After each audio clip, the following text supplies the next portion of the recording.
MRL Realty's Nature's Enclave Coastal Heaven theme-based resort villa plots ECR. மாதம் 10,000 வரை assured rental income. Lifetime free stay at resort. 30க்கும் மேற்பட்ட வசதிகளுடன். Call 9962888888. நிம்மதி property management. Contact 7667008999. அந்த industry கடலோரம் சார்ந்திருக்கக்கூடிய பகுதியில் இருக்குது அப்படின்னா அடிஷ்னலாக சிஆர்இசட் கிளியரன்ஸும் வாங்குறோம். இப்போ இந்த கோஸ்டல் ரெகுலேஷன் ஜோன் அப்படிங்கிறது எப்படின்னா இந்த சட்டம் எப்படி செயல்படும் அப்படின்னா கடலோர பகுதியை 3 மண்டலமாக இது வந்து பிரிக்கும். அலை வருகின்ற அந்த இடத்துல இருந்து அந்த லைன்ல இருந்து 500 மீட்டர் வரைக்கான தொலைவு இருக்குங்களா, அது முழுக்க சிஆர்இசட். அதற்குள்ள எந்த கட்டுமானங்களும் கட்டக்கூடாது. இதுதான் அந்த சட்டம் சொல்லுது. அதில் ரொம்ப எக்கோ சென்சிட்டிவ் ஜோனாக இருக்க இடத்துல வந்து பார்த்தீங்கன்னா எந்த திட்டத்துக்கான அனுமதி தரமாட்டாங்க. அதை அப்படியே ப்ரொடெக்ட் பண்ணணும். இப்போ கடந்த 5 ஆண்டுகளில் இப்படியாக கொடுக்கப்பட்ட அனுமதிகளில் பல்வேறு விதமான முறைகேடுகள் இருக்குது அப்படின்னு சிஏஜி சொல்கிறாங்க. கடந்த 5 ஆண்டுகளில் ஏறத்தாழ 192 திட்டங்களில் வந்து இது விதிமுறைகள் இருக்குது அப்படிங்கிறத வந்து அவங்க சுட்டி காமிச்சிருக்காங்க. இப்போ இதனால பாதிக்கப்பட போகிறது கடற்கரை சார்ந்திருக்கக்கூடிய மக்களும் அந்த வாழ்விடம் தான் வாழ்விடம் தான். ஒரு பக்கத்தில் சட்டத்தையே வந்து மாற்றி அமைக்கிறது, இன்னொரு பக்கத்தில் சட்டத்தை கம்ப்ளீட் நடைமுறைப்படுத்தாமல் இருக்கக்கூடிய பிரச்சனை. ஓகே, ஸோ ரீசெண்டாக வந்து அடுத்த புதிய சட்டம் வரப்போது அதுக்கான மேப்பிங் பண்ணுறாங்க. அப்படி மேப் பண்ண நிறைய தவறுகள் இருக்குது. நிறைய கிராமத்தை தூக்கிட்டாங்க, மீனவ கிராமமே இல்லை. இதெல்லாம் யார் பண்ணுறாங்க? யார் செய்ய வேண்டியது? இது அரசு தான் சர்வே பண்ணுறாங்க. கடுமையான நிறைய திட்டங்கள் மூலமாக நேரடியாக பாதிப்புள்ளாகக்கூடிய மக்களாக மீனவ மக்கள் தான் இருக்காங்க. அவங்களுடைய இப்போ அவங்க கிட்டத்தட்ட அவங்களோட ட்ரெடிஷ்னல் ஃபிஷிங் வந்து காணாமல் போயிடுச்சு இல்லையா. அது உண்ணாவிரத சத்தியாகிரக போராட்டத்தின் மூலமாக அப்படிங்கிறதுனா அவனுக்கு அது ஏன் வெற்றிகரம் பண்ணுச்சு? அவனுக்கு ஒரு கன்சர்ன் இருந்துச்சுல்ல. அரசுக்கு வந்து ஒரு தார்மீகமாக தன்னோட குடிமகன் வந்துட்டு அமைதியான வழியில் ப்ரொடெஸ்ட் பண்ணுறான், அப்போ என்னன்னு கேட்கணுங்கிறது இருக்கு இல்லையா.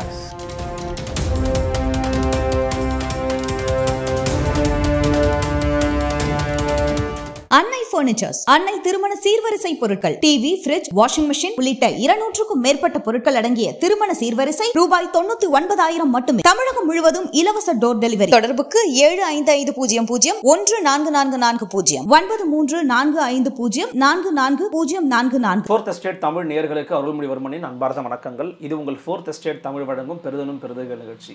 இன்று முன்வந்திருக்கிறார் சூழலியல் ஆர்வலர், வழக்கறிஞர், பூ உலகின் நண்பர்கள் அமைப்பிலிருந்து மரியாதைக்குரிய தோடு வெற்றிச்செல்வன் அவர்கள். வணக்கம். வணக்கம், எப்படி இருக்கீங்க? நல்லா இருக்கேன். சமீபத்தில் நடுவண் அரசாங்கம் வந்து பார்த்தீங்கன்னா அந்த நமக்கு வந்து சிஏஜி ரிப்போர்ட்னு சொல்லுவாங்க. ஒரு மாநிலமும் கொடுக்கக்கூடிய தரவுகள் அடிப்படையில் அந்த மாநிலத்தினுடைய ஒவ்வொரு துறையில் எந்த மாதிரிலாம் இருக்கிறாங்க அப்படி ஜிஎஸ்டி இருக்கட்டும், டாஸ்மாக் துறையாக இருக்கட்டும், அல்லது வந்து மற்ற துறைகளாக இருக்கட்டும், மருத்துவத்துறை, சூழலியல் துறை அப்படின்ற மாதிரி பார்த்துட்டு சொல்லுவாங்க. ஸோ அந்த அடிப்படையில் சிஏஜி ரிப்போர்ட் வந்து பார்த்தீங்கன்னா சூழலியல் குறித்து சொன்ன சில விஷயங்களை வந்து உங்களுடைய வெப்சைட்டில் வந்து ரொம்ப ஒரு டீட்டெயிலான ஆர்டிகல் எழுதியிருந்தீங்க.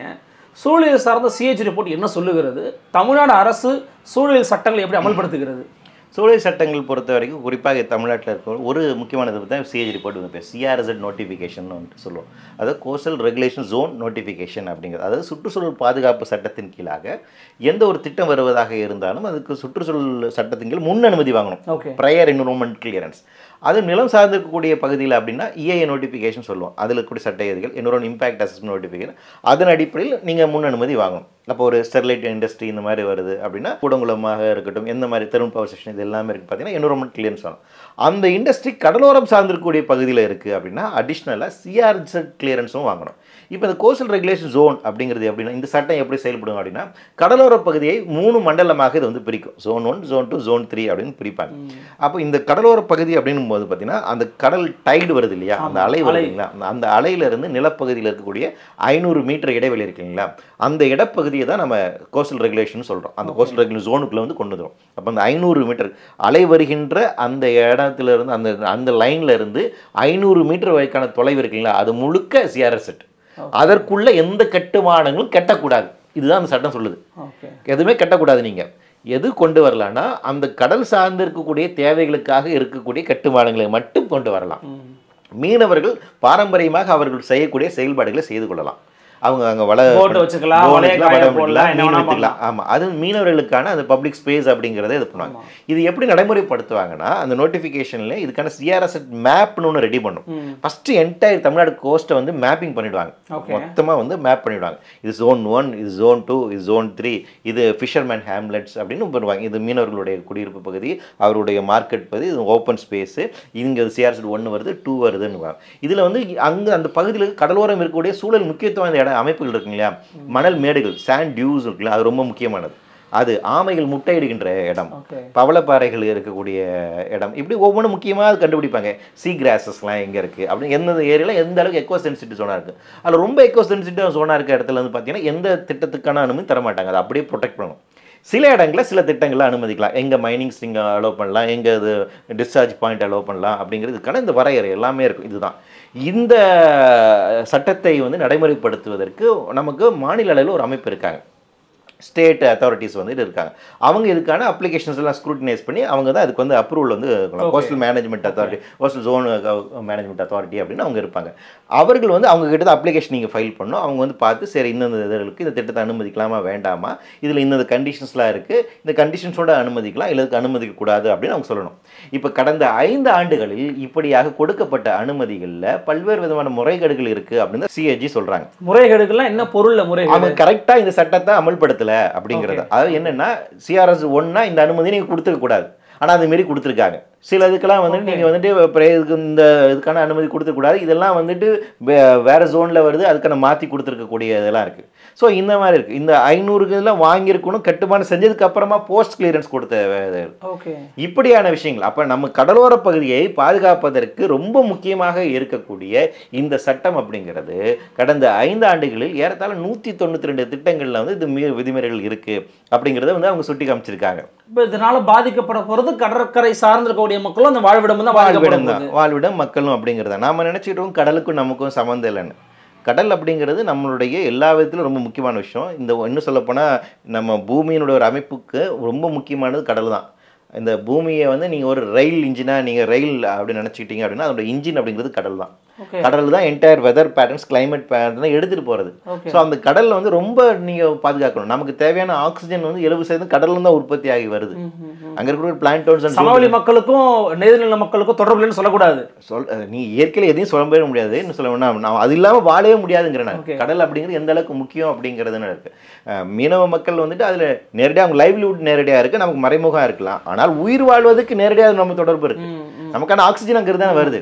அந்த அளவுக்கு அப்படி இருக்கக்கூடிய ஒரு கடல் சார்ந்தக்கூடிய அப்போ அந்த அவ்வளவு இயற்கை சூழல் முக்கியத்துவம் ஒரு இடத்த வந்து நம்ம எப்படி வந்து பாதுகாக்கணும். அப்போ இந்த சட்ட விதிமீறல்கள் கடுமையாக இருக்குது அப்படின்னு சொல்லுவாங்க. என்னன்னா இதில் இப்போ சில இடங்களில் வந்து பப்ளிக் கன்சல்டேஷன் ப்ராசஸ் வந்து நடக்கிறதுல இருக்கக்கூடிய பிரச்சனைகள்.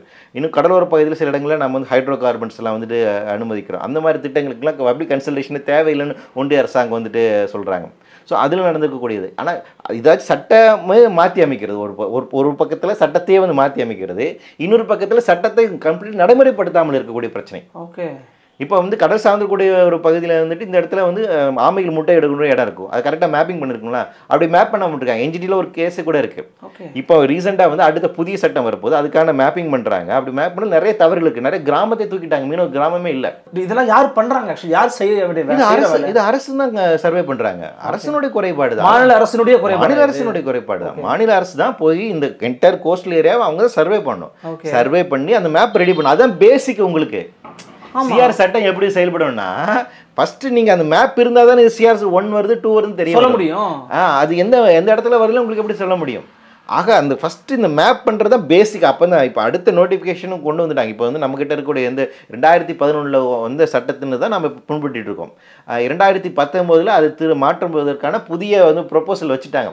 ஆனால் 2019 கொண்டு வரப்பட்ட அந்த சட்ட விதிகள் ஏன் இன்னைக்கு வரைக்கும் நடைமுறை வரலன்னா அந்த 2019 என்ன சொல்லியிருக்கோ அதன் அடிப்படையில் நாம் இன்னும் மேப் பண்ணி முடிக்கல. ஓகே. அந்த கோஸ்டல் மேப்பிங் வந்து பண்ணணும். ஃபஸ்ட்டு அந்த மேப் ஃபஸ்ட்டு பண்ணிடணும். பண்ணி இது ஜோன் 1பா, ஜோன் 2 நம்ம சிஎம்டியோட அந்த இது இருக்கு இல்லைங்களா, மாஸ்டர் பிளான், அதில் அது வரும். சிஎம்டியோட மாஸ்டர் பிளானில் இதெல்லாம் கோஸ்டல் சிஆர்எஸ் 1ல் வருதுப்பா, அதனால் இதுக்கு இந்த சிஆர்எஸ் கிளியரன்ஸ் வேணும், நீங்கள் அது சார்ந்து கட்டுமானம் பண்ணணும் வைங்களேன். சோழிங் ரூல் நீங்கள் வீடு கட்டுறீங்க அப்படின்னா சிஆர்எஸ் இதில் ஏரியாவில் வருதான்னு பார்க்கணும். வருது, பக்கத்தில் வருது, அப்போ நீங்கள் அவங்க அனுமதி வாங்கணும் அப்படிங்கிறது தேவை. அப்போ கட்டுமானத்துக்கான அப்போ அந்த மேப்பிங் இருந்தால் தான் அந்த நடைமுறையில் கொண்டு வர முடியும். இந்த மேப்பிங்லேயே நிறைய பிரச்சனை இருக்குது. நிறைய கிராமங்கள் கண்டுபிடிச்சிருக்காங்க. சிஏஜில் இருக்காது. சிஏஜியில் வந்துட்டு அது இருக்குது. இவன் இந்த ஜோன் 1 ஜோன் 2 இது வந்து பழைய இதில் வந்துட்டு, இது வந்து நான் சொல்கிறது புதுசு. சிஏஜினுடைய இதில் வந்துட்டு இருக்கக்கூடிய ஏற்கனவே எக்ஸிஸ்டிங்கில் கூட நடைமுறை பிரச்சனை சொல்கிறாங்க. நான் சொல்லக்கூடியது என்ஜிடியில் இப்போ வழக்கு இருக்குது. புதிதாக அடுத்து வரக்கூடிய இதில் இருக்குங்களா, அதில் என்ஜிடி என்ன சொல்லியிருக்காங்க, அந்த எல்லா மேப்பையும் நிறுத்துங்க, ஃப்ரெஷ்ஷாக நீங்கள் பண்ணுங்கன்னு இருக்காங்க. அப்போ எதுனா கடந்த காலத்தை பண்ண தவறுகள் இருக்குல்ல சிஏஜி சுட்டி காட்டுங்களா அது இன்னும் வரைக்கும் தொடர்ந்துகிட்டே இருக்கு. அது தொடருங்க. அடுத்து வரக்கூடிய புதிய சட்டத்திலையும் இப்படியான மாற்றங்களை சிக்கல்களை உருவாக்குவதற்கான வேலை தொடர்கின்றது. நமக்கு என்ன நிலம் சார்ந்திருக்கக்கூடிய பகுதி நடக்கக்கூடிய இந்த ஏதாச்சும் ஓரளவுக்கு தெரியுதுங்களா, கடல் சார்ந்திருக்கக்கூடிய இந்த பிரச்சனைகள் இருக்குல்ல இது நமக்கு அதிகமாக தெரியாம போகுது. இப்போ சிஏஜி நம்ம 1-2 தான் நமக்கு தெரியுது. இப்போ சிஏஜி வர்றது இது எவ்வளோ பூதாகரமாக நடக்குது அப்படிங்கிறது தெரிய வருது. அது ஒரு தொடர் பிரச்சனையாகவே இருக்குது. எனவே கடலோர சூழலியல் அப்படிங்கிறது இன்னும் ரொம்ப முக்கியமானது. ஸோ அதில் ஏற்படக்கூடிய இந்த பிரச்சனைகள் சிக்கல்கள் சட்ட விதிமீறல்கள் அப்படிங்கிறது கடுமையாக கண்டிக்கப்பட்டதோடு மட்டும் இல்லை அது மேலே கடுமையான நடவடிக்கை மேற்கொள்ளப்பட வேண்டும். இப்போ நெய்தல் நிலம் சார்ந்து இருக்கக்கூடிய மக்கள் வந்து முழுக்க கடல் நம்பி தான் இருக்கிறாங்க. அப்போது டேரெக்டாக அவங்க மேஜராக கடலோட அட்டாச் ஆகிருக்கிறது அந்த மக்கள் தான். இப்போ அந்த மக்களுக்கு ஏன்னா இப்போ பொதுவாக என்ன சொல்லுவாங்கன்னா யாரெல்லாம் பாதிக்கப்படுறாங்களோ அவங்கெல்லாம் ஒன்று ஒட்டி இருந்தால் மட்டும்தான் ஒருத்தருக்கு ஒருத்தர் குரல் கொடுத்துக்க முடியும்னுவாங்க. அந்த மக்களுக்கு இதை பற்றின விழிப்புணர்வு போய் சேருதா? இல்லை, விழிப்புணர்வு இருக்குது, அவங்க போராடிட்டு இருக்காங்க. ஆனால் என்னென்னா மீனவ சமூகத்திற்கான சரியான ஒரு அரசியல் பிரதிநிதித்துவம் இன்னும் இல்லாத ஒரு போதாமல் இருக்குன்னு நான் நினைக்கிறேன். அதுதான் வந்து இதுக்கான ரீசன் நினைக்கிறேன். இப்போ வந்து உங்களுக்கு குமரி மாவட்டத்திலிருந்து சென்னை கடலோர பகுதியில் இருக்கிறது நிறைய மீனவ அமைப்புகள் இருக்காங்க அவங்களுக்கு. ஆனால் அவங்க இன்னும் சில அமைச்சர்கள் வரைக்குமே சில பேர் இருக்காங்க. ஆனால் இன்னும் போதுமானதுக்கு வலுப்பெறலை அப்படிங்கிறத நம்ம வந்து பார்க்க வேண்டியது. ஏன்னா வந்து கடுமையான நிறைய திட்டங்கள் மூலமாக நேரடியாக பாதிப்புள்ளாகக்கூடிய மக்களாக மீனவ மக்கள் தான் இருக்காங்க. அவங்களுடைய இப்போ அவங்க கிட்டத்தட்ட அவங்களோட ட்ரெடிஷ்னல் ஃபிஷிங் வந்து காணாமல் போயிடுச்சு. ட்ரெடிஷ்னல் ஃபிஷிங் வே அப்படிங்கிறதே இல்லை. இப்போ எல்லாருமே அவங்க போட் வச்சு நவீன வலைகள் தான் வந்து பயன்படுத்தக்கூடியதுக்கு தான் வந்துட்டாங்க. இந்த மாடர்னைசேஷன் ப்ராசஸ் பண்ணதே வந்துட்டு ஒன்றிய அரசாங்கம் தான். அவங்க தான் இந்த புதிய வலையும் கொடுக்குறாங்க, இந்த போட் எதுவுமே கொடுக்குறாங்க. அதனால் கடலில் எக்ஸ்ப்ளாய்டேஷன்ஸ் அதிகமாக நடக்குது. இது ஒரு புறம். இரண்டாவது, கடல் சார்ந்திருக்கக்கூடிய சூழல் அழிப்பு கடுமையாக இருக்குது. இப்போ நீங்கள் எண்ணூர் எடுத்துகிட்டு போங்க. எண்ணூர் ஏரியா அப்படிங்கிறது அவ்வளவு ஃபெர்டைலான இந்த லேண்டுங்கிறாங்க. உங்களுக்கு வந்து 80கள் வரைக்குமே வந்து எங்களுக்கு அவ்வளோ மீன்கள் கிடச்சிட்டு இருந்துச்சு. இங்கே இருக்கிறீங்க அப்படின்னா எந்த விதமான கவலையும் இல்லை, வேறு எந்த ஏரியிலையும் இல்லாத அளவுக்கு எங்களுக்கு அவ்வளோ மீன் கிடச்சிங்கிறாங்க. இன்றைக்கி அதுவும் கடுமையாக பால்படுத்துருக்கு, சுவாசிக்க கூட முடியல இன்றைக்காங்க. ஆமாம், அங்கே வந்து அவ்வளோ சாம்பல் கழிவுகள் அப்படி இருக்குது. இது அத்தனை நடத்துவது பார்த்திங்கன்னா கவர்மெண்ட் இன்ஸ்டிடியூஷன்ஸ் இண்டஸ்ட்ரீஸ் தான் வந்து பெரும்பான்மையான இருக்காங்க. தனியாருமே இருக்காங்க, பெரும்பான்மையான கவர்மெண்ட் தெர்மல் ஸ்டேஷனில் வரக்கூடிய ஆஷஸ் தான் ரொம்ப இருக்குது. அதில் இப்போ ரீசெண்டாக வந்து அங்கே இருக்கக்கூடிய காக்காளி அந்த இன்வேசிவ் ஸ்பீசிஸ் வந்திருக்கு. சிபிசிஎல்னுடைய கழிவுகள், ஆயில் ஸ்பில்லேஜஸ் வந்து நடந்திருக்கு, அம்மோனியா கேஸ் லீக் அதுலேருந்து வரக்கூடிய இந்த மாதிரி நிறைய கழிவுகள் இது எல்லாம் வந்து 700 ஏரியா போயிடுச்சு. தூத்துக்குடியும் அதே தான். அங்கே இருக்கக்கூடிய அந்த சிப்காட்டு காரணமாக அங்கே இருக்கக்கூடிய அந்த கம்ப்ளீட்டாக அந்த கல்ஃப் ஆஃப் மன்னார் சார்ந்திருக்கக்கூடிய பகுதியில் பயங்கரமாக மோசமாக பாதிக்கடைந்து வருகிறது. அப்போ உங்களுக்கு இது இயற்கையாக இருக்கக்கூடிய மீன் வளம் அப்படிங்கிறது அங்கே பயங்கரமாக பாதிப்படைஞ்சிருக்கு. அப்போ கடலோரம் சார்ந்து இருக்கக்கூடிய அழிவுகள் இருக்கு இல்லையா, அது ரொம்ப கொடூரமாக நடந்துகிட்டு இருக்கு. ஆனால் இது சார்ந்து இருக்கக்கூடிய மக்கள் இயக்கங்கள் போராட்டங்கள் அப்படி தொடர்ச்சி அவங்க நடந்து தான் இருக்காங்க. ஆனால் அது இன்னும் வந்து அரசை வந்து ஒரு இது பண்ணுற அழுத்தம் கொடுக்குற அளவுக்கு அது ஏன் உருவாகாமல் போயிடுச்சு? அது மீடியா அட்டென்ஷன் கிடைக்கலையா இல்லை என்ன அப்படிங்கிற உண்மையாக நம்ம ஸ்டடி பண்ண வேண்டிய தேவை இருக்குது. ஆனால் அந்த மக்கள் போராடி கொண்டு தான் இருக்காங்க, அதில் எந்த விதமான இல்லை, மக்களுக்கு தெரியுது. ஆனால் அது போதுமான அளவுக்கு இப்போ நம்ம பேசுகிற மாதிரியோ வெகுஜன ஊடகங்களோ அல்லது இன்னும் அரசை நோக்கி அரசுக்கு நெருக்கமாக இருக்கிறவங்க மத்தியில் போய் சேருதாங்கிற கேள்வி இருக்குல்ல.